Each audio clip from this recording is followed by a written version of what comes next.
Hello, hello, hello, everybody. Good evening. How's everybody doing? Welcome, welcome.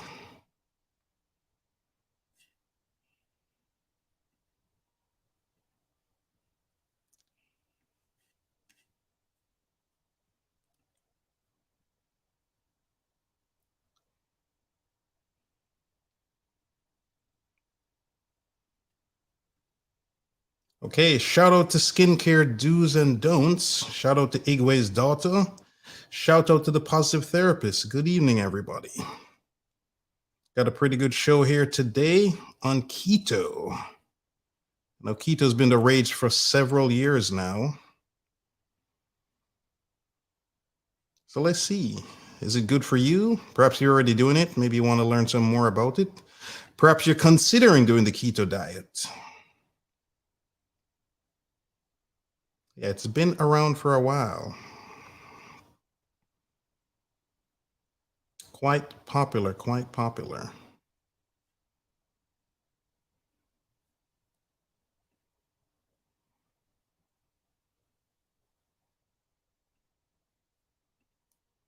All right. So getting a couple people in here.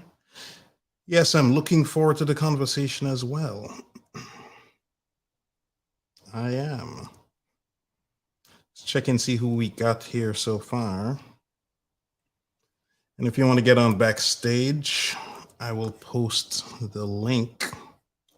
Come on backstage as well. Let me do that.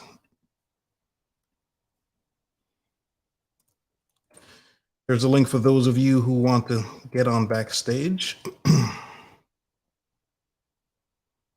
All right.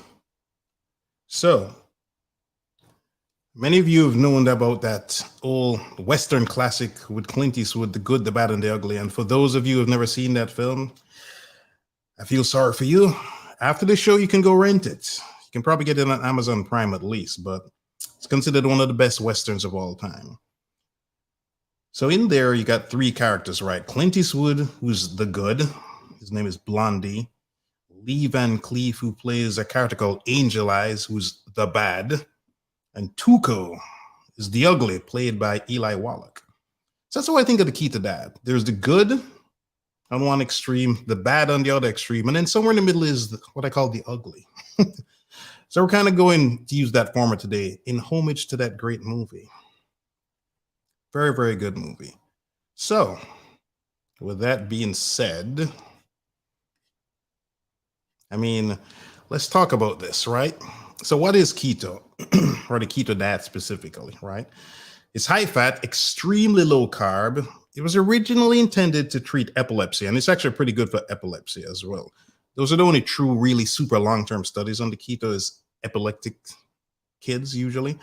Now, the point of the diet is to put your body into a state of ketosis, which means that you're burning fat instead of carbs for energy. Most of us grow up burning carbs for energy. Now, there's some studies out there that suggest that the low-carb diet could improve brain function, and many people use it to lose weight, right? Like all diets. So some of the good things are appetite control. When you're eating all that fat, it takes longer to digest. It's satiating. It's pretty much fat and protein, very satiating. May also reduce belly fat. A lot of low-carb diets are particularly effective at reducing that harmful abdominal fat, which is what most of us want to get rid of, right? The fat around the midsection. Now, you also, another benefit is you lose more weight at first, right? Now, this is because you're dumping all the excess water from your body. It's not necessarily that you're just losing a ton of fat, right? So it's part of it is water weight loss, but the scale will go down pretty quickly. That is factual. And increased levels of good HDL. That's the good cholesterol, I should say, not good HDL. All HDL is good, right? Because you're eating more fat. Reduce blood sugar and insulin levels. Low carb, ketogenic diets, particularly helpful for people that have diabetes or insulin resistant. And like when I was pre-diabetic, obviously any little carbs could cause insulin to spike, etc., which then creates more problems, right?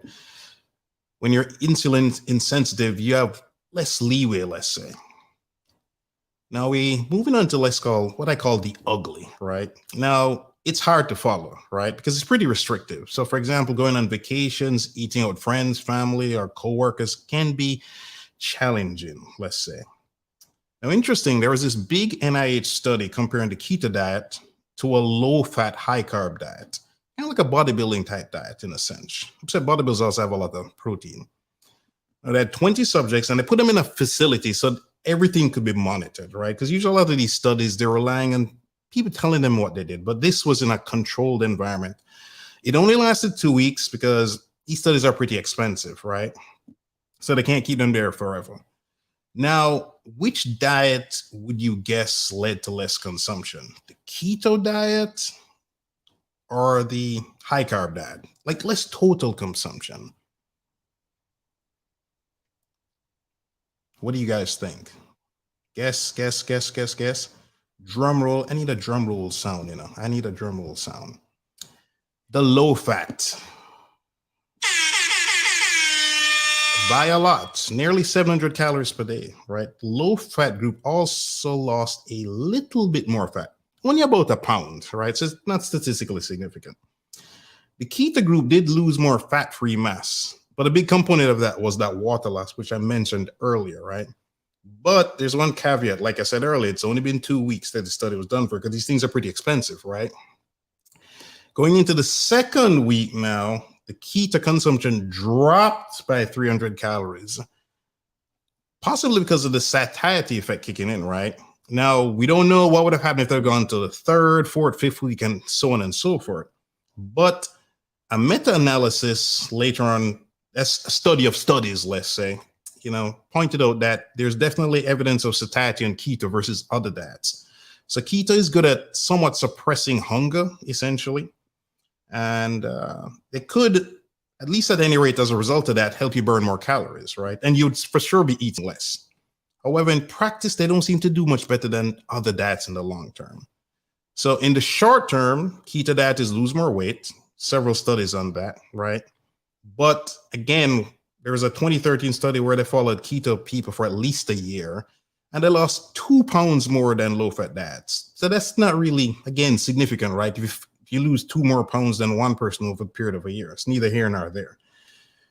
So the National Lipid Association concluded that low carbohydrate and very low carbohydrate diets are not superior to other dietary approaches for weight loss. So to be clear, they said they were not superior, right? As a matter of fact, Christopher Gardner of Stanford University, this is some guy I've heard about for years. I've seen some of his studies and watched some of the videos on him. He's conducted some of the most robust diet trials ever, right? And both he and another gentleman, Stephen Guyenet, author of The Hungry Brain, they both stated the same thing. Keto diets do not outperform other diets in weight loss trials. So we looked at the good, we looked at the ugly, now let's look at the bad, right? Now, as you can think, anytime you have a diet that really restricts one group of things, you run the risk of some kind of nutritional deficiencies, right? Let's say you're going to do something where you don't eat any vegetables, you're going to have problems. Or I'm not going to eat any protein, you're going to have problems. So in this case, right, chopping out all the fruits and vegetables, well, not all, a lot of fruits and vegetables, because you got to keep it low carb, right, could result in some long-term micronutrient deficiencies that can have some serious consequences. Keto diarrhea. Some of these things are kind of hilarious, right? Keto diarrhea, go figure. It's a common side effect, right? Some people experience this within the first few days of going on keto, while others could get it weeks or months later. Now, you have this because of the incredible high fat content of the diet, right? Fat takes much longer to break down in your body than carbs or protein. Also, there's some lack of fiber. Again, you're cutting veggies or at least fruits for sure to cut back on all the carbs, right? And sometimes when people go keto, it creates some unfavorable change in the gut microbiome. Because again, without these fruits and veggies, right, and other plant foods, you won't be getting much prebiotic fiber. And without that healthy probiotic bacteria in your gut won't have the food they need to thrive, right? So for some people out there that have gut issues, etc., it's usually something wrong with their gut microbiome. I remember years ago, I used to have issues myself, until I cleaned up my diet, right? So that keto could actually make things like that worse, right? Because again, you're reducing the healthy bacteria in your microbiome, which can create some serious problems, right? Then there's Keto Flu. This I experienced personally when I tried keto some years ago. It's not a real flu, right? It's this feeling where you just feel crappy. Like it could be nausea, headaches, brain fog, etc. Right? And this is happening because when you first go on keto, right, and you're making switching over from running on carbs to fat, right, it could create this kind of effect. Your body is dumping a lot of water as you reduce your liver and muscle glycogen, dumping minerals like sodium, potassium, magnesium, and you could also get dehydrated, right? Which then leads to that fatigue. I don't know if you ever noticed this. Sometimes if you're tired, like in the afternoon or just tired in general, you had a good night's sleep, drink a glass of water or two. You know, that could do something for you. Then there's also bad breath or keto breath, right? When your body produces ketones, again, you know, you're trying to use this stuff to burn the fat, right? It's one of the byproducts of fat burning. Now, one of the ways, your body uses many ways to get rid of these things, right? One of them is through your lungs, breathing them out. And they don't smell too good. It doesn't smell too good at all, right? So you can develop that. That could last for a while as well. Then something more serious is keto acidosis. Now, for people with diabetes that have no or low insulin production, when you have an overproduction of ketones in and the kidneys can't get rid of them fast enough, diabetic ketoacidosis occurs. And that can also become pretty bad because that means your blood is becoming very acidic, right? And as I mentioned earlier about losing the sodium, the magnesium, potassium, you could just lose all these electrolytes, right? Which again could make you feel tired, right? And that creates a whole bunch of other because when the glycogen just goes down, dumping a lot of water. So you go into the bathroom frequently, which means you're urinating a lot, which means you're peeing out lots of minerals, right? that could be quite serious. You could even get some cardiac arrhythmia as well. And again, with the water, the dehydration, right? So if you get serious dehydration, that can lead to kidney injury. That's a real thing as well, right? You could have side effect of kidney stones also. Then now, a crazy one is you could even get muscle loss. For sure, people tend to get weaker at first, or even for a while on keto, because again, you're switching from burning glycogen to fat, right? So literally most people get a little weaker, 5-10% weaker in the gym, and you could actually lose muscle. Because while protein is essential for muscle, you also need enough carbs. It's funny enough, that's one of the reasons why bodybuilders have a high carb diet, right? It's not just for the energy. You know, they don't just keep increasing their protein. At some point, they increase their carbs as well. You need carbs, right, for adequate muscle building and formation and maintenance of your muscles. Without those, you may start breaking down the muscle for energy, which is no bueno, right? So, I mean, in a nutshell, keto can definitely work. It definitely does work. And if it works for you, great. If it doesn't work, I'm not surprised, right? So, I mean, the only sure thing in diets is that there'll be a new one when everyone gets tired of this one, right? It's the latest fad, the modern day Atkins, let's say. But overall, no matter what diet you're doing, right? Some of the keys I've seen over the years, either with myself or, you know, training people or just reading, is that you want to reduce or eliminate added sugar. So that's a benefit of the keto diet for sure. Reduce or eliminate refined grains, eat more veggies, and get enough protein, right? So that's it in a nutshell on that. And I'm curious to hear what you guys think about all of this, right? The good, the bad, the ugly of the keto diet, right? I'm pretty curious about that. Let's see. Igwe's daughter says, looks difficult. I like my carbs. I assume Igwe's daughter meant carbs. Yes, I like my carbs as well. I remember when I was transforming from fat to not fat this time around. I've done it twice. Like I think I've told you guys before. One of the things that happened with me, I remember this lady who was around the DEXA scan place. I was going to get my body fat checked. She said, you know, you could do keto, but why suffer when you could just go to bodybuilding type diet and eat carbs and don't go through all these kinds of things to adapt to keto, et cetera, et cetera, et cetera. And I did, you know, keto is doable, but it's definitely, you have to go through a period where your body adjusts, let's say. And coming off of it can be tricky too, you know, definitely. Fat burning sounds good. Who probably shouldn't try it? Well, as I mentioned, it's a good question. It varies because, like you said, there are some potential issues if you're diabetic. On the flip side, it does help people with diabetes, right? So it kind of depends. But people who shouldn't try it, that's an interesting question because when it's done correctly, it will work. One of the things that I see messes up some people in keto is they hit the keto plateau, which is at first, you're dropping a lot of weight. Some of it is water weight, not fat. So people are going down, down, down, down. They feel good, but then they get stuck and then they quit the diet. And then they start eating carbs again. And some of the weight immediately comes back, that water weight they lost. So I don't think personally it's a long-term for the rest of your life kind of diet. I'm big on making a lifestyle change because that's the only way you can sustain weight loss, right? Sustaining weight loss is very difficult. As many of us know, I lost 65 pounds, put every pound back on, right? It's a constant thing to deal with, let's say. So those would be the people I would say, in terms of the who, it's more like keto can be used for a while, but I would not consider it a substantial long-term diet, right? I mean, as far as I know, as far as I could find, there's no anthropological evidence for people doing keto diets, like societies, so to speak. So there's that as well. Good question. Water is the gift that keeps on giving. That is true. That is true. You do have to drink a lot of extra water when you go on keto. Take extra minerals like sodium, potassium, magnesium. I remember when I had keto flu, I was getting this weird headache.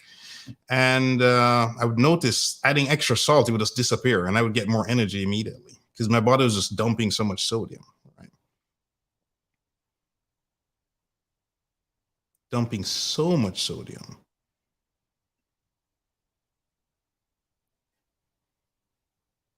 Cool. So we got 11 people so far. Remember to hit that like and subscribe button, guys.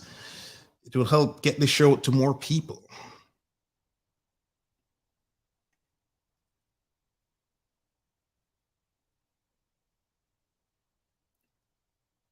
I love fruits and veggies, and most fruits are rich in carbs. So are there specific fruits and veggies allowed on keto? Well, there are definitely some low carb fruits and there are low carb veggies, let's say. That's typically what you're eating, I mean, a lot of veggies are low carb, to be honest. It's hard to get a high carb veggie, for lack of a better word. Now, things to not do would be fruits that are pretty sweet, pretty sugary, like my favorite, cherries. So that alone means I could never be keto, at least not over summer when we're in cherry season, because I would have to devour my cherries. Grapes, things that are super sweet, people that are on keto are generally avoiding, right? In general, they're just not eating a lot of fruits, to be honest, or not much, if at all, fruits. Because again, yeah, you can have some fruits, don't get me wrong, but yeah, not much at all. You really just, the carb level is just so low. It doesn't take much to kick your body out of ketosis, right? Very difficult diet to maintain. Skincare do's and don'ts. Since it has short-term benefits, would it be something to consider to jumpstart the weight loss? Yes and no. This is, again, a lot of these questions, right? You'll notice my answers sound like I'm waffling, but unfortunately, it's just complicated, right? Because, yeah, you can get the short-term benefit. Let's say you want to drop weight quickly and not do something stupid, for lack of a better word, right? Just slash your calories to drop a bunch of weight for an event. Keto could be something to help prep for an event, in a sense, right? But you got to be willing to definitely go through some of those adjustment periods. And with the understanding that if you come off keto, some of that weight you lost is just going to come back on because it's water weight. You weren't losing fat, right? We're not losing fat. So there's that. But I'm not sure if you want to go through the suffering for short-term benefits. But again, it depends on the person. It depends on the person. Personally, I prefer to not suffer. I prefer to not suffer. And the slow and steady way definitely worked. I could eat my carbs. Again, the fat came off 1 to 2 pounds a week, and I was good with that. Okay, so we have someone backstage, the positive therapist. Hey, welcome to the show. Good evening. Good evening. How's it going? It's going great. Thanks. Okay. So today I was having a conversation with multiple Mhm. people about keto. Okay. And one of the questions one of the ladies said, is it something that you would recommend to jumpstart your weight loss? Like not to do long term, but Hmm. just because they felt like they had maybe an excessive amount of weight to lose Okay. and wanted to do it maybe to jumpstart the weight loss to possibly lose 5 to 10 pounds and Okay. then switch over to a new regimen. What are your thoughts on doing it short term? If the person is willing to essentially go through some kind of suffering, then yes. Because there's no doubt, like, there's a gentleman, Thomas DeLauer. I've watched a couple of his videos. I saw a video he did 2 years ago, and he's been doing keto for like 9, 10 years. And he made it pretty clear you will go through these suffering. He still has some of these effects to this day, right? So, keto flu, you're probably going to go through. You might go through the breath. For sure, you're going to go through this adjustment where you get some brain fog, some fatigue, nauseous. You have to drink tons of extra water, up your electrolytes, the sodium, potassium, magnesium, things of that nature. So there's going to be some adjustment, right? Where you feel sluggish because your body's changing from running on carbs to running on fat. It's like you went from, I don't know, gas to diesel, right? But you didn't change the engine. It's not the greatest analogy, but you get the point.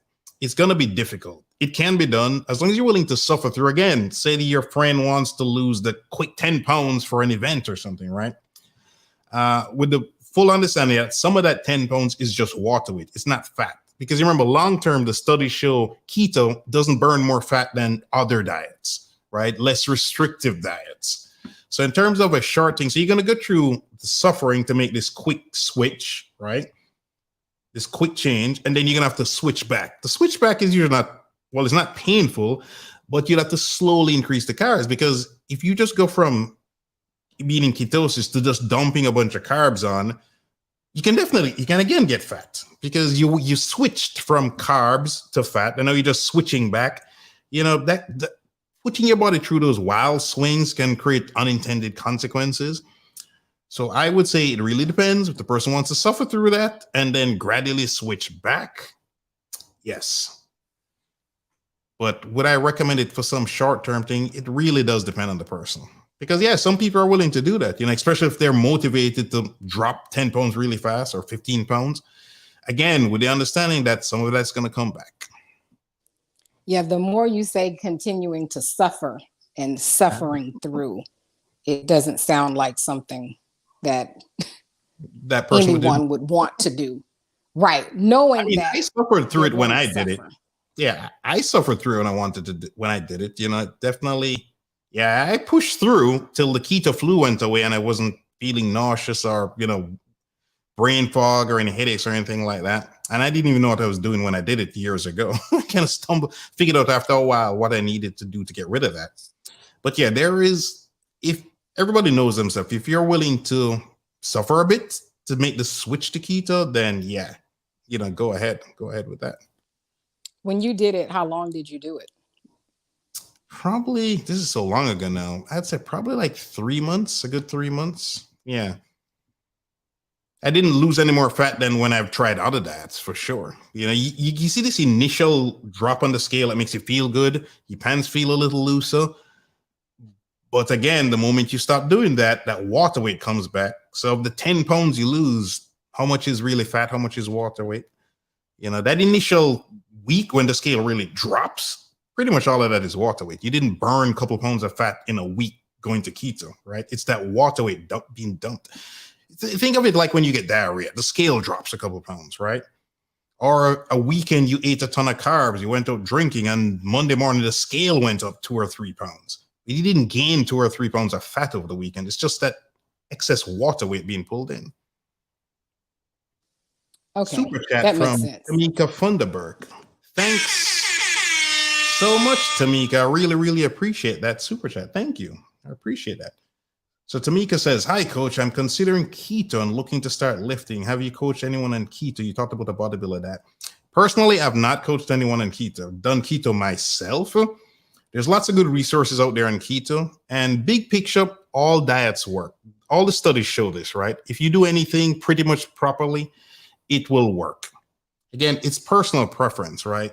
The way I look at it is this. If all roads lead to the same destination, I'm going to choose the easiest road, right? Keto has some bumps in the road I don't want to deal with. The bodybuilding diet has like no bumps in the road, right? You eat protein, carbs, fat.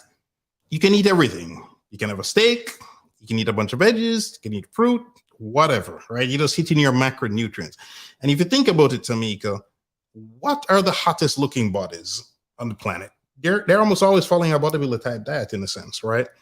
Whether it's a pro athlete, whether it's some lady in the Olympic 100-meter finals with that Greek goddess-like physique, or the guy with some Greek god-like physique, or that bodybuilder guy in the gym, or that, fitness model, they tend to be following some kind of high carb, low fat, moderate or high protein type diet. And again, it's easy to do socially with your friends and family members. It's very easy. You can go and fit almost any place you eat at a restaurant. You can accommodate that diet. So that's why with clients, I don't recommend the keto. I mean, I don't coach utilizing the keto because losing weight is already difficult. Not trying to add this extra suffering to the person. Good question. Good question. So positive therapists, what are the points? What are the things you want to talk about?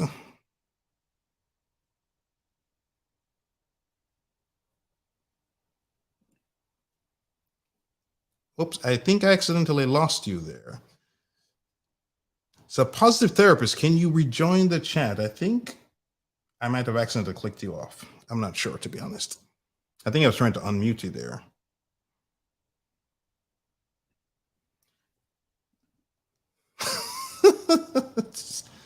Okay, Tamika, I will not read everything. You ain't never lied. Those people are hot. Sorry, this might be a family show. Yes, it's a family show. So I didn't read the other thing, but it was kind of funny anyway. Yes, those people are hot. Yes, that is correct. They are usually not following keto in a sense, right? They're usually not following keto. Hey, sorry about that, positive therapist. I think I accidentally kicked you off there. My apologies. Oh, no, it's okay. I think I started typing something in the chat. I don't know if it came through, but I was thinking about the psychology behind just people in general, but more so people who struggle with weight loss. And so the people who do have an excess amount of weight to lose, they get discouraged when they don't see the scale going down. Like getting on the scale is a negative for them.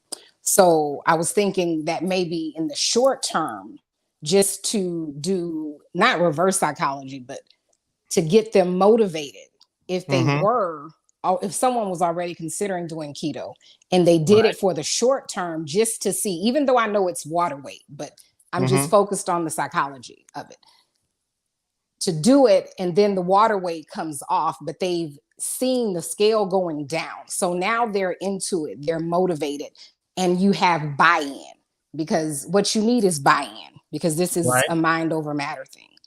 And so if they were to do it for short term, maybe 2 weeks to a month, and then switch over to weightlifting, they would continue to lose the weight, and then they do it in a more healthy way. Okay, so that's a good point, the psychology of it. Yeah, because a lot of people quit. I mean, I quit in the past because I wasn't seeing progress either. So from that perspective, it could keep them going for sure, because they see this initial drop and they feel good. And that, to be honest, is everything I've ever heard from anybody I met on keto. The weight is dropping like crazy, right? So psychological, that's a very good point. That's a very good point. And that's one of the reasons, I think I forgot to mention this as one of the good, is that there's this huge keto community out there, right, online. So you can get a ton of support. There's a ton of information out there, and there's a lot of people to motivate you through your keto struggles. It's kind of like one of the reasons Weight Watchers is so popular, right? And when it's successful, is this support community to help people going. And you can't underestimate that for sure. So that's a pretty good point. That's a pretty good point. And the operative word you just said was support. And so anything we do in life, we need support. So having a support system to go to at work, in your family, in your endeavors. Those Mhm. things make a difference on whether or not you are successful or whether or not you fail. Nope, that is true. That is true. That is true. There's no size fits all for everybody, right? So, for example, intermittent fasting. Some mornings I just take long to eat breakfast. So that day I'm intermittent fasting, right? So, if, for example, somebody hates doing breakfast, they can intermittent fast. If they like breakfast, then don't do intermittent fasting. Any diet works. So, to your point, if that person is more likely to quit on a regular diet, then yeah, perhaps they should try keto. They have nothing to lose, right? It definitely works. It's just that it doesn't work any better than the other diets, so to speak. So that was a good point. Good point. So what else are you thinking about that? Have you tried the keto diet? I've tried keto. One of my cousins was doing keto. And so she's actually still doing keto. Okay. And we somewhat tried it together. I stopped and just Mhm. started logging my meals and exercising 5 days a week. She actually likes it. Okay. And it's a big business because if you go into the grocery store now, there Hmm. are keto friendly, like how you see organic foods, Right. there's a whole keto section. Like for Okay. people who Yes. like sweets, True. Duncan Yeah. Hines has keto brownies, keto Right. cakes. And so for people who don't want to deprive themselves, they're like, Hmm. oh, I can do keto and still have some of the things that I like. Right. Because for some people, when they deprive themselves, then they eat the whole cake opposed to eating a slice Yes. of cake. That is a good point. That's true. That is true. I think it was Igwe's daughter that was asking earlier about the fruits and vegetables, right? And but even actually, before we even get back to that, the one of the things to look out for with those keto snacks, let's say, some of them aren't the healthiest in terms of the material. Because when you're trying to mimic sugar or sugar with taste, you can't get something for nothing, right? So I would say just be careful reading the ingredients of some of those snacks to tell your cousin to do that, because sometimes they replace sugar with something else. Maybe it's too much sodium or some artificial flavoring. I remember years ago when I was doing Splenda all the time to avoid sugar, and I kept getting this headache on the left side of my head. I remember here listening to a podcast and they talked about that's one of the potential side effects of Splenda. I went home and threw away all the Splenda, right? So you can't get something. Usually, you cannot get something for nothing. And I was going to touch back on Igwe's question, right? In terms of, because I forgot that I didn't give specific fruits, but blackberries is one. It's not many carbs in it. Raspberries, of course, good old strawberries. You can eat a gazillion strawberries, right? There's hardly not many calories in it, and not much grams of carbs in it, right? And what else? Kiwis are also good. So these are all things that most people would consider are sweet and taste good. Raspberries, right? Most people like that. Kiwis for sure are good. Grapefruit as well, too, off the top of my head. Those are some of the fruits you can utilize, right? And for veggies, pretty much anything goes. And usually the most healthy ones, spinach, kale, things like that, broccoli, the superfoods, for lack of a better word, like celeries, cucumber, stuff like that. And I think Brussels sprouts as well, I think, off the top of my head. Yeah, I think Brussels sprouts as well. But for sure, things like spinach and those other ones definitely will do the trick. So that was a good point. Speaking of reading the labels, my cousin Mhm. was telling me about a lady, and when I come out of this, I'll post her site, but she goes through the stores and shows all of the labels for various things and points out the things that are in there that are not good, that you shouldn't eat, and what it does to your body. And one of the things she talked about was sucralose, I think xanthium gum, and some other things. So that's a great point, is even though you're not getting the sugar, you could be getting a cancer causing agent. That is very true. That is very true. Yeah, a lot of those funny things are just that. They're pretty funny, right? And yeah, you got to be careful with those for sure. I just saw somebody come on stage, but they disappeared. I think that might have been Angelique. Okay, if that was you, feel free to come backstage again and I will bring you up. All right. So, another thing, Igwe's daughter points out constipation can be an issue.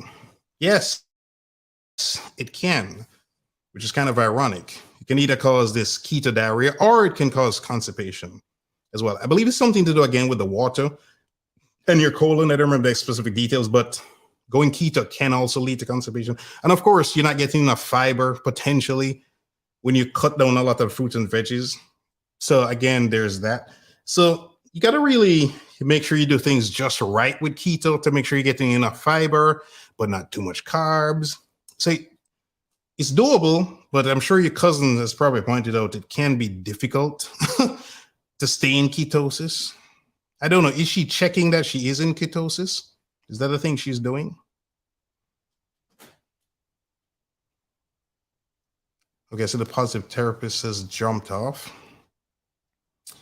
So Igwe's daughter, from a bowel health standpoint, I could see keto being problematic due to it having to be low in fibrous food. Yes, it's exactly what I was just talking about. That is a thing. That is very true.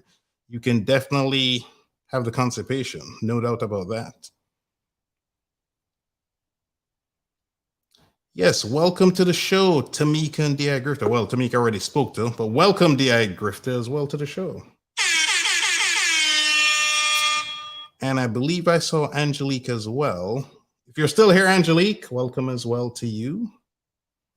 Okay, Positive Therapist is back again.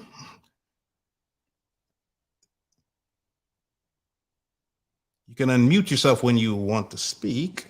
Oh, there's big business in keto. You were speaking about, are they staying in ketosis? There are these strips that are sold, and I know you can order them on Amazon.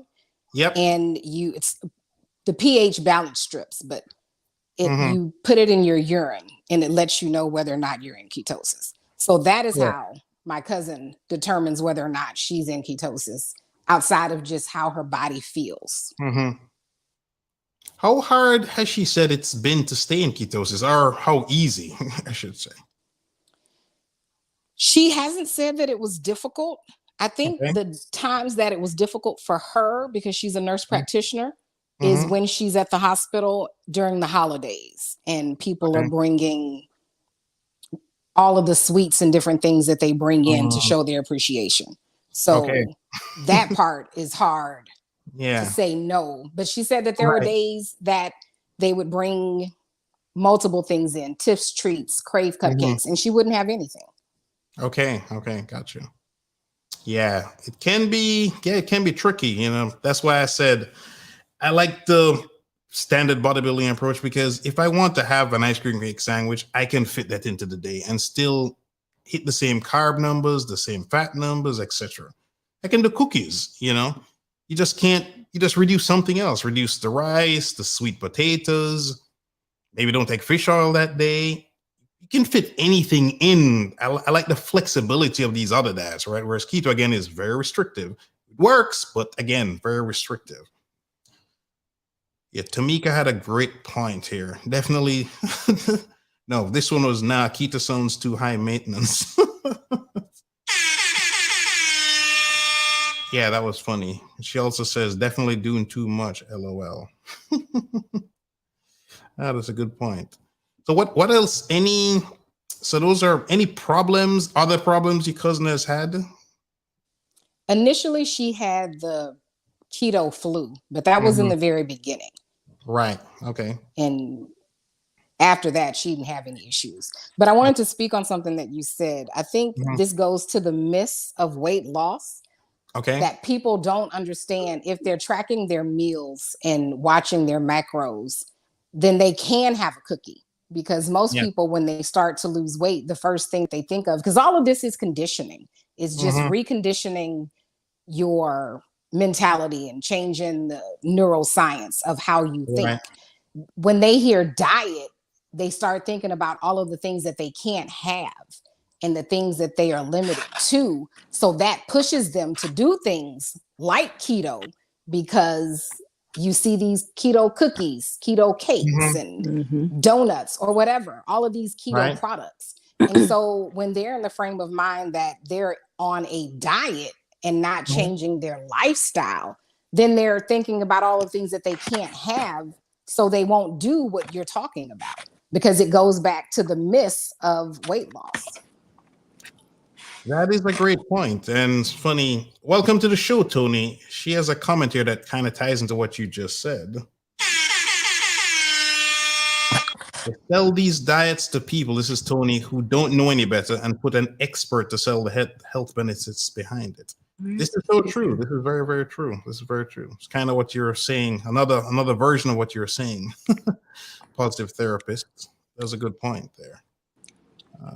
Well, there are entire marketing teams that have therapists and psychologists working for them so that they can market these things like this. Because the same arousal that your brain gets from eating sugar is the same as it gets if you're doing cocaine. Right.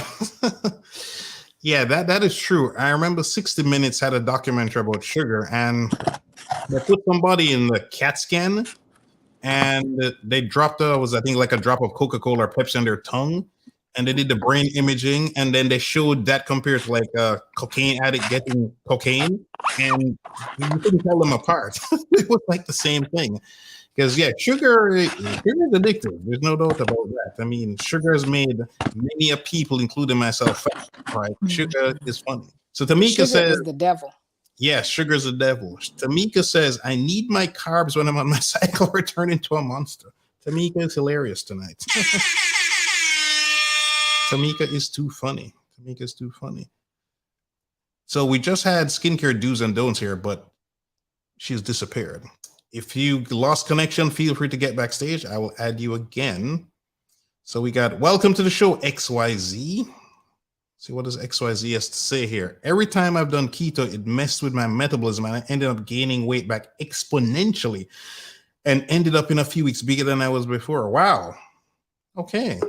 That's interesting. Yeah, XYZ, if you want to come backstage, I'd be curious to talk to you about that. Because that's pretty interesting. Most people go on keto, they definitely drop weight when they start. Usually if they gain, it's the water weight when they come off of it.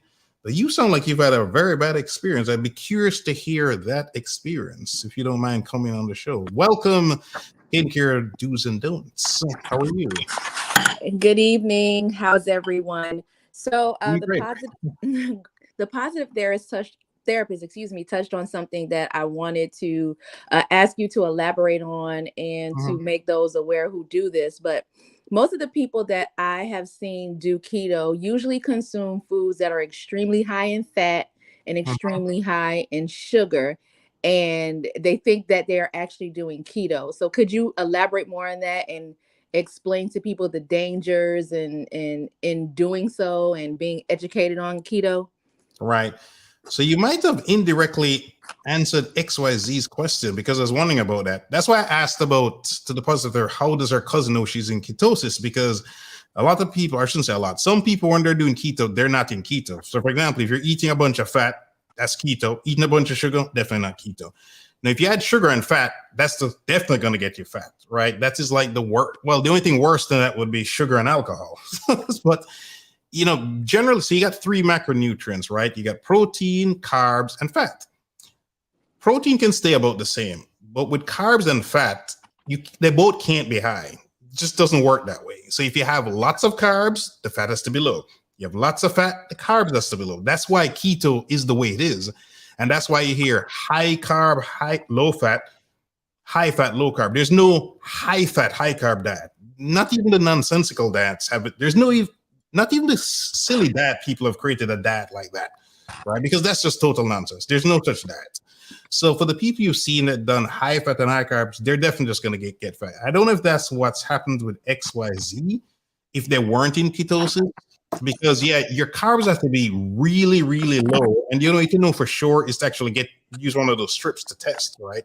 You're talking like 30 to 50 grams of carbs a day, less than that, I should say, which is not a whole lot of carbs, right? Welcome to the show, Angelique. Welcome back, I should say. Thank you. Can everyone hear me? Yes, we can. Welcome. Yeah, so this might have been said, but there's a lot of mentioning of like the mind and how a person who is on keto, their mindset is desperation. I want to achieve this weight loss as soon as possible. And that's already like the worstest, way to start, any new diet. And I'm saying this because I have to agree, like, even with me being on the plant-based diet, I had to train my mind to think positively about the foods I was eating, not so much on what I'm gonna miss out.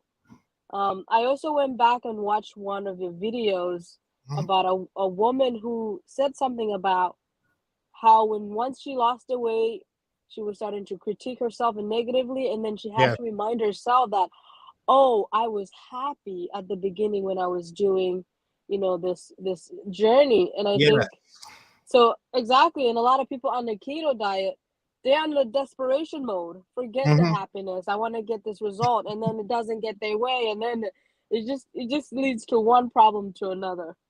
Yeah, yeah, no, that's a very good point. You're right. They're like desperate. So just a couple days ago, again, having a cheat day. So I was going to grab some cookies. I left the gym late, like 11. Yeah, the gym closed at 11. Left at 11.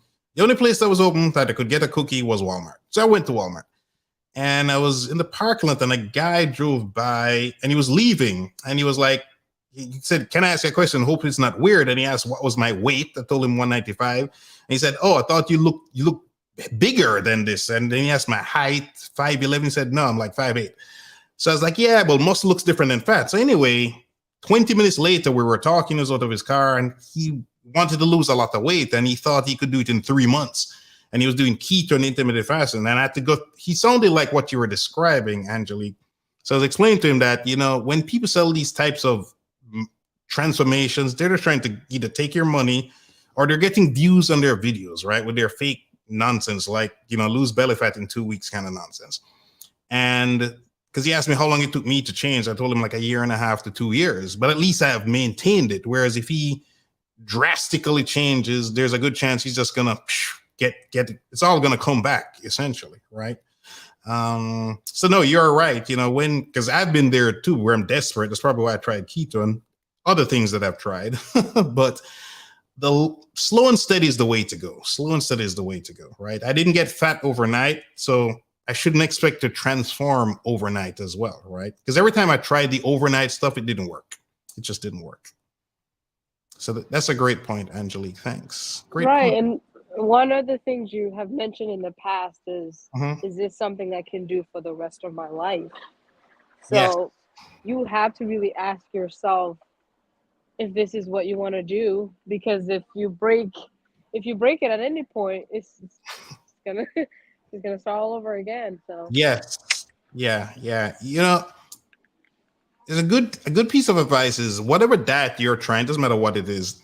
If you said to yourself, a year from now, I could keep doing this thing, then go for it. If a year from now you said to yourself, yeah, there's no way I'm doing this. This is impossible. I need whatever it is you're cutting out. You say you need that thing. I don't care. No matter what it is.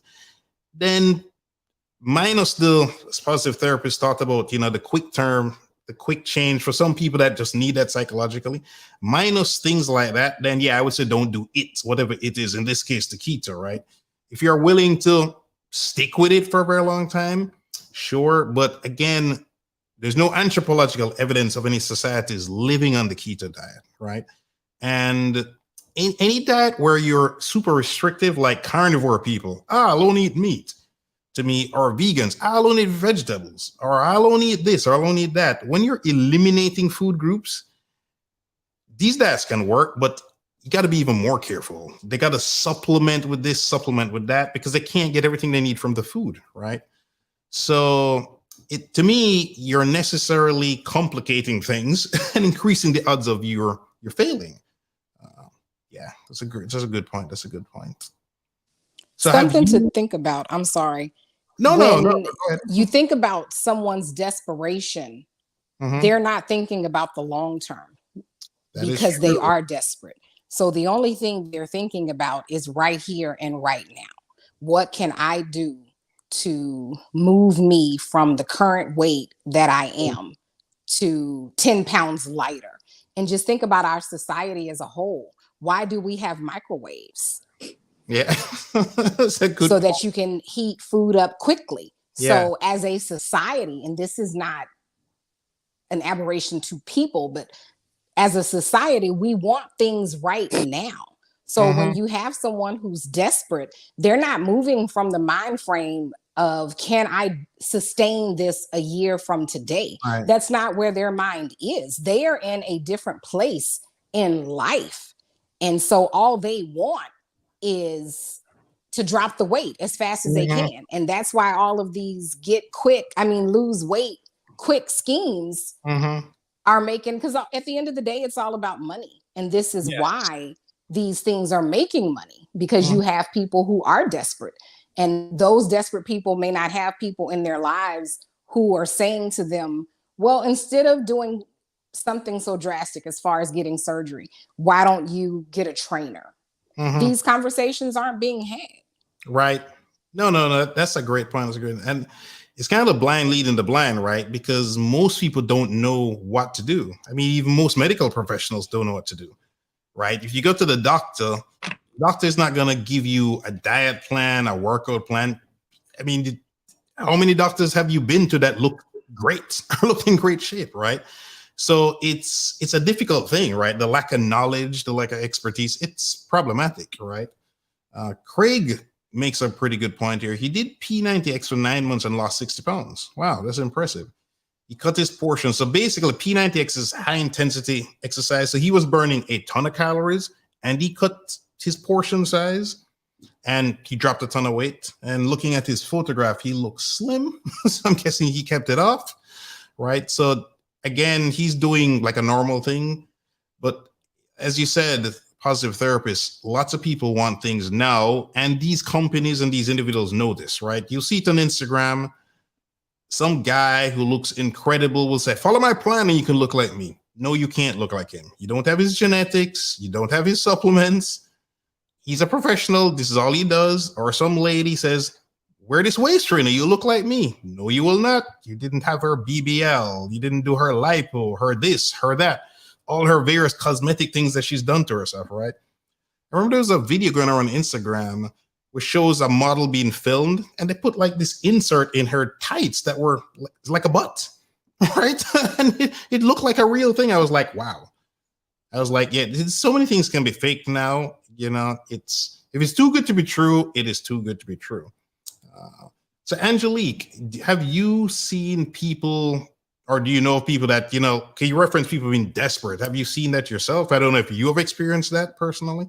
When you're so desperate, you're like, I'll do keto or anything to just drop the weight immediately, so to speak. I mean, I was telling you last week about the cabbage soup. Oh, yes. Yeah. I mean, it's just, yes, even for me, like I get into this habit and sometimes it crawls up on you out of nowhere. Yes. Where something is, sounding like, oh, this is gonna solve my problem, that you jump on it and you're not necessarily thinking about the bigger picture or the long run. And the reality is that we're conditioned to think that way in this time that we're in, and that goes for everything in terms of like fame, money. Everybody wants it as quick as possible. So it's always good to be like, to take a step and be like, wait a second, why do I want this now? Is this realistic for me to even want this? No, you raise a good point. I mean, I've done these kind of things before. You're not thinking clearly. And to build on what positive therapist says, it's like smoking. When somebody starts smoking, they're not thinking 20 years from now I could have lung cancer. It's proven when you're not, the consequences or the benefits are far away, people tend not to do it. Oh, I don't want to work out today or eat out today because I got to wait 6 months to look really different or a year to look really different. I'll eat that cake now because I'm not going to suffer from eating the cake today. It'll be sometime in the future.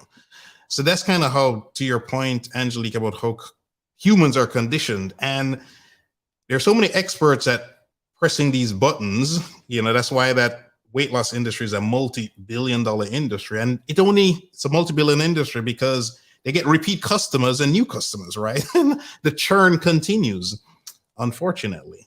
If it's like they're selling tires, right? Your tire wears out, you buy a new tire, except it's your body. They sell you a program. Most people will fail, so they'll come back or they'll try another program.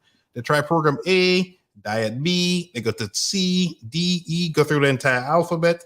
So the whole diet industry is making money essentially, right? So they're all happy. Of course they are. I mean, that's the like literally the fundamental of any company, to prey on the fragile of being human. You know, because they know that that's what's going to sell. Yeah. And Tamika is coming with the nonstop jokes tonight. Her latest one, 3 months. Oh, he's not being serious. I thought only we females thought you could lose weight overnight. Oh, yes. Wow. Yeah. What did Tamika next say? Hey, man, immediate gratification. That is me. Yes. Tamika is hilarious. Oh, wow. Wow. I mean, we all had tried to lose weight just like for a wedding or for a specific event. The important thing to understand about health and wellness is that it's a long life commitment, and it doesn't just come with looking great. It comes with like mentally and, you know, physically capable of doing more, you know. Oh man, Tamika is with you, Angelique. She says, girl, I saw that same damn 7-day cabbage soup diet. I almost did it too. That is funny. You know, they definitely, I feel like they target ladies with some of this stuff, because I've seen some channels, and every time I've seen it, is a lady where she'll do something like the cabbage soup diet, some other diet, say January, she'll show up before and after, she'll lose 30 pounds. And a couple months later, she'll do another diet and she'll lose another 30 pounds. But the before and after pictures look real similar. It's like she keeps repeating, and she'll have a bunch of views, and then they'll filter down. And a couple months later, she'll do it again with a new fad thing, and again, another bunch of views. Yeah, this is crazy. But it's easier for men to lose weight than it is for women. So that's why they're targeting women. This is true. That's a good point. Yeah. Men do have it easier. There's no doubt about it. You know, with more testosterone and more muscle mass. That's why you tend to see, you're more likely to see a transformation like what I did as a guy than the female version of myself, right? I'm in my 40s and I still transformed dramatically. So you can more find a guy doing that than a lady. This is true. Yeah, it's definitely difficult for you guys. I'd also like to interject in regards to them targeting women. I remember when I took my marketing class, people like to target women because women are emotional, and women and they do things to touch women's feelings. So if they do that, then they know they can bring a woman into any type of like diet or anything as it relates to the emotions with a woman. Ah, okay. I did not know this. Okay. Can you give me some examples of this? Like, okay, let's say like you're watching television, right? And you're trying to get a just hypothetically speaking, something regarding like your kid. They're gonna put like a kid crying because they know a mother and a child connection is what's gonna tug at a woman. Okay. So they always tug at emotions. They tug at things that are gonna tug at women's emotions, basically. Okay. Okay. Aha. Okay. Gotcha. Yeah. The marketing thing is quite fascinating. How they target both sexes for sure. But yeah, I could see, this positive therapist says they target ladies more because it's harder for you guys to lose weight. I could easily say that. That's a very good point. I was gonna add, it depends on what, you know, type of department in terms of like who are they targeting. I think for most part in financial like independence or like working for yourself, I would say that it's mostly targeted for men, just because, you know, the society expects men to provide. And then whereas in beauty and, you know, and health, it's probably more like women, because there's just always so much new products coming out, whether it's makeup lines, Yeah. That's a great point. That's a great point for sure. Yeah. That's true. I hadn't thought about that. I guess it's like in the malls where the ladies section is always at the front, the men's are at the back or on the second floor. The guys' stuff is never in the front. I remember, I think a female staff member, I was asking her, like, why is the men's stuff always back there? And she was like, yeah, because you guys don't shop like we do, or something to that effect. I think I was in college when she told me this. It's like, why is the men's stuff like on the fifth floor? Got to go so far to find it. But no, you are right. That's a very good point there, Angelique. Very good point. Very good point. And XYZ says something along the same lines. XYZ says a woman's value in society is tied to her looks. Yeah, in many societies that is the case. You're right. You're right. What does Tamika say again? We be here all night talking about the issues women got to go through. Yeah, that is true. So Tamika, Angelique rather, is your husband trying keto, or do you know anybody who is trying keto or who has tried keto? It's bringing us back to keto. Yes. My sister tried keto. Okay. She put on some weight after having 2 kids. And well, she tried it for like 2 weeks and she was like, there's nothing happening. Okay. I'm assuming she wasn't like doing it correctly in terms of really restricting specific, like sugars and stuff like that. Yeah. And then I think she tried again, but only eating once a day. And you can see that she's dropping a lot of weight. Yeah. But at the same time, you're like, well, are you going to be able to eat once a day forever? No. Yeah. So that's something she's going to have to kind of step out of it. And that might mean adding more weight or maybe figuring out like a consistent health plan so that even if she does add weight in transitioning, that she's at least going to something that's going to be lasting. Right. So how long is she doing that currently, or is something she did in the past? This second time around? I'm pretty sure it's currently, but she's always changing her mind on things. Okay. But I'm sure she's listen, women would change their mind quick. We're like, we want this, and then we find out about this, and then we find out about that. Right. So I from last time I spoke with her last week, she was on it and still eating like once a day. Okay. Yeah. Whether it's a workout plan or a diet plan, you don't want to switch to regularly. I know I used to do that too. But what happens if you don't give the body a chance to adapt? You don't really know what's working, right? It's like, oh, I'm going to do curls for 2 weeks. Then, oh, my biceps didn't grow. Let me switch to hammer curls. Oh, it didn't grow. Let me switch to this. But the science shows, for workouts, for example, you have to do the thing a certain amount of time to really reap the benefits, the maximum. Same with a diet. If she does keto for 2 weeks only, she really has her body fully switched from running on glucose to fat. Is she fat adapted, as they like to say?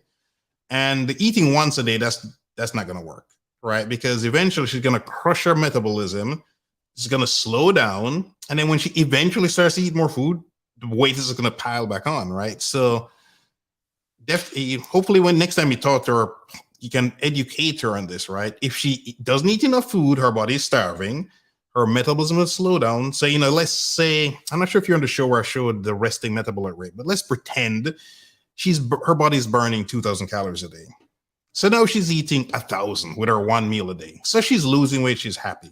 But she does this long enough, that 2,000 number starts to come down, creep down. And eventually when she starts eating again, let's pretend that number is 1,500, how much the calories she's burning, and she goes back to eating normally, and now she's at 2,000. So now she's just going to be gaining weight each week. And she's going to be like, what happened? She crushed her metabolism. That's what happened, right? Again, there's no free lunches. You can't get something for nothing. Because if it was as simple as, just cut calories, everybody would look fabulous, right? It's not that simple. It's just not that simple, unfortunately. So again, keto can work. The studies are crystal clear on that. But she can't eat once a day on any diet. It doesn't matter what diet it is. Eating once a day, unless it's one huge ass meal, which I'm pretty sure it's not one huge ass meal, she's going to be in problems. And she should get those, those strips to make sure she's actually in ketosis, because a lot of people just go low carb thinking they're doing keto, but they're not doing keto. I know I made that mistake. I never knew you had to test yourself to figure out if you're really in ketosis or not, because you might be suffering on low carb for no reason. You're not even get the benefits of keto. You're just being low carb. There's some benefits there, but you're not getting all the full keto benefits, let's say. So you might need to have an intervention, Angelique, your sister. Yeah, I'm definitely gonna bring it to her attention, and she can decide how she wants to do with that information. And I know there was a mention like last time. I don't mean to get off topic, but someone who mentioned last time that you need to let I think it was the video from last time with the guy was like 500 pounds and he was on a plane. And then that made him realize he needed to lose weight, and he was doing all this extreme dieting. Yes. And somebody said, "Oh, how come nobody said something?" And even if somebody didn't say something, let's pretend that nobody said something to him. Oh, what I'm gonna say is gonna sound confusing. Let's say someone did say something to him, right? Right. Okay. It is still gonna be up to him to decide, because you cannot want something for someone more than they want it for themselves. That's just not gonna work. There's only so much you can say or do for a person, and then they have to make that extra step. They have to want it more than you want it for them. So I want to just say that. So I am gonna bring it to my sister's attention, and then she can decide how she want to flip that information, because I see that it's working for her, that she's losing weight here and there, so I'll let her be aware. And I did do some research on keto and try to do it myself, but I cannot live without sweet potato and regular potato. Like that's one of my breaking point. I was like, I know I'm gonna break in like 3 months, because I just cannot see myself not eating those two things. Right. I can see myself not eating meat for a long time. I have done it for 4 years. But the minute you tell me, are you taking my potatoes and my sweet potato? Done deal. Man, I hear you. The video you mentioned watching was when I interviewed this lady who lost 150 pounds, I think, Bree Blank Alexander. And she talked about, as you said, when she had forgotten how it was when she was 150 pounds heavier, when the old her would kill to look like the new her, and she lost her way, so to speak. I think that's what you're referring to. So the reason I bring that up is sometimes people don't listen to people they know. So if your sister isn't listening to you, you could show her that video or have her come on the show. Sometimes people just need to hear a stranger tell them the same thing people who are close to them tell them, for them to believe it or act on it. So that may be another thing you could consider doing, right? If she just doesn't want to listen to you. So, and I would definitely super chat. I would definitely recommend for her to come see the show. His life, and then she could get some advice from you as well. So. Okay, Tamika with the super chat. Thanks a lot, Tamika. I really appreciate this. Going to bed because of work. Can you consider doing a show and keeping your body together post-operation? 9 weeks post-operation BBL. Y'all don't judge me, please. Okay, no, I could definitely do that, because you don't want to spend a lot of money on any kind of cosmetic surgery and then put on the weight again, right? Because these things are not cheap at all. So actually, that's a great idea. I had not thought of that before. Yeah, that's a pretty good idea. I will do this, Tamika. If you're still on here, I will do that. Yeah, that's a pretty good idea, because I know a lot of people considering that thing, but like I mentioned in previous shows, you have to make sure you have your life together, so to speak, before you do those kind of things, right? You don't want to. Well, as we discussed before, there's potential downsides to that. Aside from just putting on the weight, putting it on in worse places than where you lost it, right? So it's a pretty good show idea. Good show idea. Okay, nice. So yeah, keto is pretty interesting. Like I said, there's the good, the bad, and somewhere in between what I call the ugly. But it's the latest fad. Everybody wants to do it. But I think to your point, Angelique, I think a lot of people don't do enough research on it. And there's so much good information out there that's free, right? You can find people, and granted, there's some nonsense on YouTube, but for all the keto stuff I was looking at, well, granted, I have a good idea of, I can guesstimate which videos I should watch. Let me put it to you that way. Like some I just, without looking at them, say, yeah, I'm not going to trust that person. So that may be another problem, but there's a lot of good information out there, because I doubt your sister can find anything on keto talking about eating once a day. So maybe that's how you could present it to her. Just ask her, where is she? What keto plan is she following? Where did she get this? Right? Because if I Google keto plan, I'm sure I'm not going to see anything talking about eating once a day. As a matter of fact, let me just do that. Keto. Make sure I'm not lying. Eating once per day.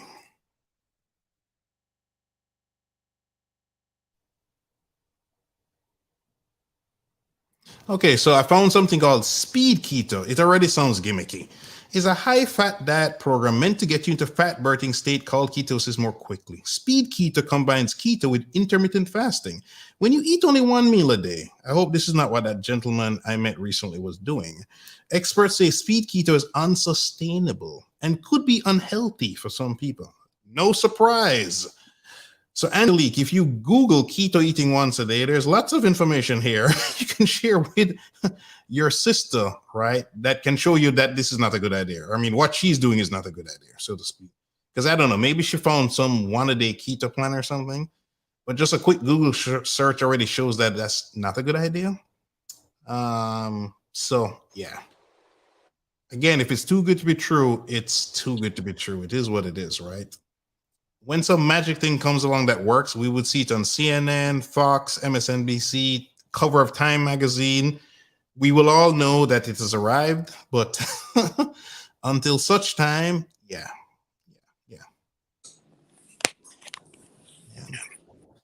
So let's see, any new comments here? So it sounds like none of you guys are going to try keto. Positive therapists, skincare do's and don'ts, and Angelique. So, but all three of you guys know people who've tried keto, with one of you knowing somebody successful. Positive therapist's cousin has successfully done it. So positive therapist, based on what you know your cousin is doing, how do you think Angelique could help her sister? Because it sounds like your cousin's doing things totally different than Angelique's sister, for example. Well, she's not doing strict keto, and then you have to take some things into account, like everyone's personality. Mm-hmm. So there are some people who are extreme type A personalities, and doing something like keto would work for them because it fits into the mold of their personality. That's a good point. Yeah, that's a good point. So your cousin is like that then? Is that what you're saying? I hope she's not listening. No.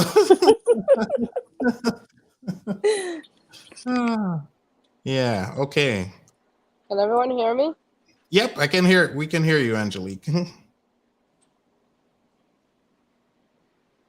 Nope. Yeah, we can hear you. We can hear you fine.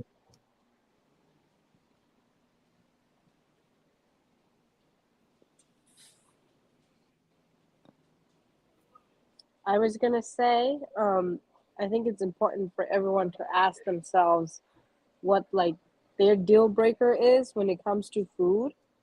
Mm-hmm. Just as like similar to like how people like, this is my deal breaker in like a relationship. It should be same with everything. So that way you know that if you were to do it, it's sustainable enough because you can live, you know, without the other things that, you know, might not come with the keto diet, for instance. Yeah. I mean, building on what you just said, Angelique, and the positive therapist, as you know, when I said earlier, any diet works, I think that's the key thing. You have to figure out what works for your personality, your current situation, whether it's with your job, family situation. You know, like if you're trying to eat 6 meals a day, but your life doesn't make that, then you can't do that kind of a thing, right? Maybe intermittent fasting works great for you. Or you have to eat breakfast in the morning, so that intermittent fasting wouldn't work for you. Or you're type A and you can be extremely disciplined to do keto, right? or you're mentally strong to suffer through the first couple of weeks or what have you, with Keto Flu and all these other kind of side effects, to power through to the full benefits of keto, right? It really depends on all of those kinds of factors, because any of them that you pick, as long as you do it properly, you will be successful, so to speak. So yeah, there's a very good point you two ladies just made. Yeah, pretty good point. All right. So do you guys have any last questions or comments?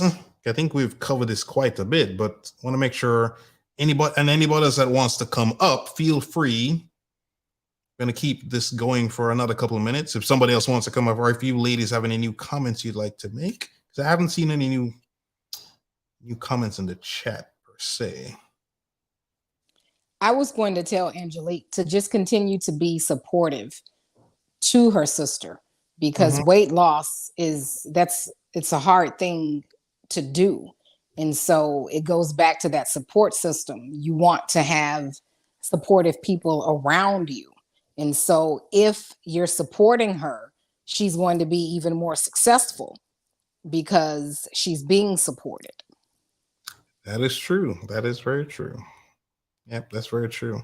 And I'd mentioned this earlier. I'm not sure if you were on at the time, Angelique, but one of the benefits of keto was they have these huge communities out there, whether it's on Facebook or whatever, where when you're in there, they're going to help push you through those tough parts of keto, so to speak, and provide free education, right?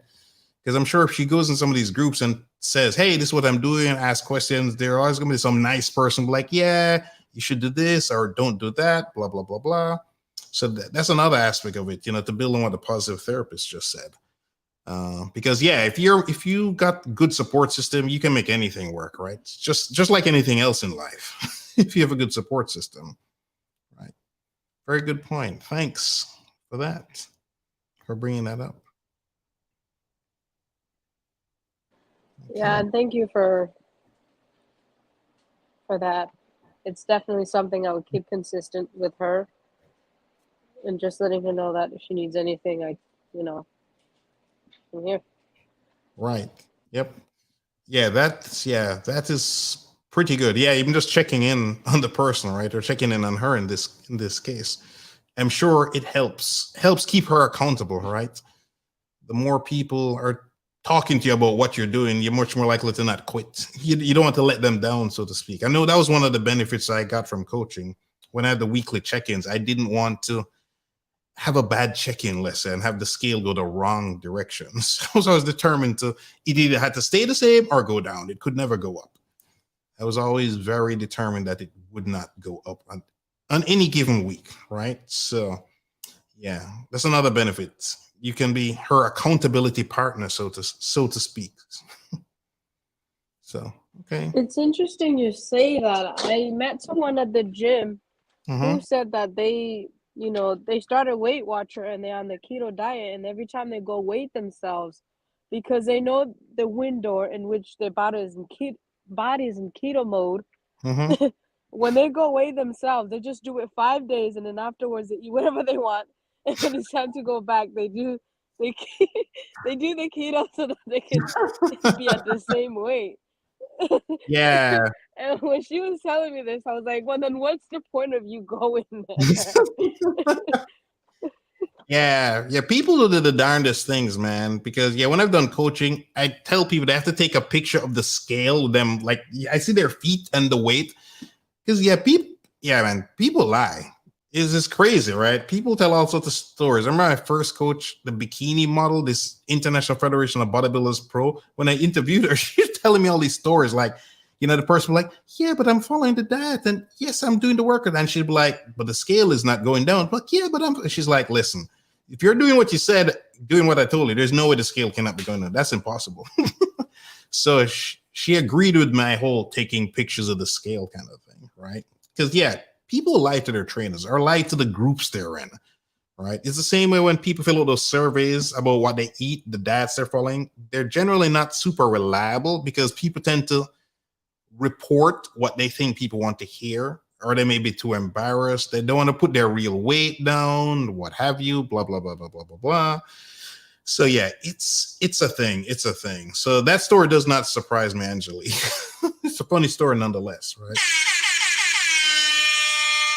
But I'm glad you called this person out on that, because yeah, they're just hurting themselves long term, right? And in some of the Biggest Loser type shows, they engage in some unhealthy practices to win, for lack of a better word. Which is a reason why a lot of these people then blow back up, because what that lady or guy, I'm not sure if it's a lady or a guy, is doing, your friend, the yo-yoing, right? That's not healthy. The constant up and down, up and down, up and down, that's definitely not healthy at all. It's like they're bouncing between keto and not keto, confusing their body. So, okay.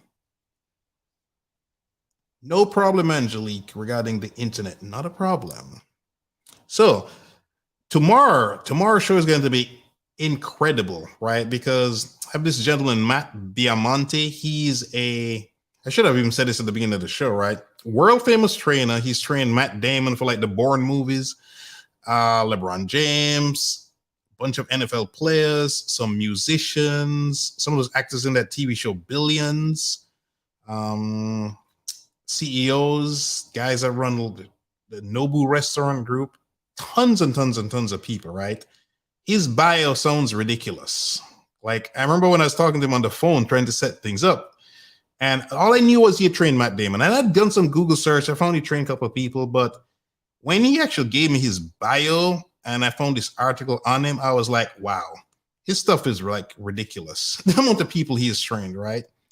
Yeah, it is NFL players, NBA players, UFC fighters, world champion boxers, like world championship, male and female, Heisman Trophy winners, right? The list goes on and on. And I like the fact that he's trained professional people as well. It's not just athletes, right?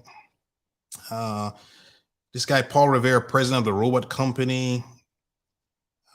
This gentleman that was, I guess, the founder of LMRM Management Company. I think that was some company that gentleman, Maverick Carter, founded with LeBron James. So, or this ballet choreographer, dancer, singers as well, actors. So it's a wide range of people. I thought that was pretty interesting. So most people should be able to relate to somebody in the group, like I said, right? So I am really curious to hear his thoughts on this, because he's a protege of Angelo Dundee. That's the guy who trained Muhammad Ali and 15 other world champion boxers like Sugar Ray Leonard. So world famous, legendary coach. And this is one of his proteges, basically. So the guy, needless to say, the guy is very good, obviously. You don't get hired by these kind of people unless you're pretty good, right? He also does fight choreography as well. So it's yeah. Some big names, even in the NFL as well. Ben Jarvis, Green Ellis, Anthony Fasano. For those of people who follow the NFL, you probably know these names, like Antonio Brown. Of course, before he went off the rails, right? That wide receiver. A bunch of other people as well, right? So, yeah, you'll definitely want to tune in for that show tomorrow. Again, I should have probably plugged it at the beginning of the show as well. But, yeah, this guy's pretty... And he has this great personality to him. I'm sure he'll be great to... You guys will love hearing him speak, right? He has tons of stories he can tell. Oh, thank you, Wezimana Angelique, for the super chat. I really appreciate that. I really appreciate all these super chats, because I know it's your hard-earned money that you guys are giving me, right? And I definitely really appreciate that. Yeah, my internet's bad. Thank you for amazing information. Keto is not my thing, but I look forward to supporting my sister. Yes, definitely support your sister. For sure. Hopefully I'm getting better at pronouncing your name as well. You know, I always like to say people's name properly, not chicken out and go with the easier route, so to speak. So hopefully I see you guys all here tomorrow. I'm pretty sure you'll enjoy my interview with Matt Diamante. Pretty cool guy. Generally, a genuinely nice person. I can say that as well. We'll go over a cool story with him and Angelo about just being nice to people. Like, he's a very nice guy. He's a very nice guy. I can say that for sure. It's not fake, let's say. He's a very cool individual. I think you guys will really like hearing him tomorrow night. Same time, 8 p.m. as usual, Eastern Standard Time. So again, great show tonight, guys. I appreciate all the comments, the questions, because I mean, you guys make the show, right? Otherwise, I'd just be here talking to myself, looking at the camera, right? Which is definitely boring. I can honestly say that. So tomorrow, same bat time, same bat channel, right? Cool. Have a wonderful night, everybody. Laters. Laters, my massive. For those who speak Jamaican patois, that is goodbye. Thanks.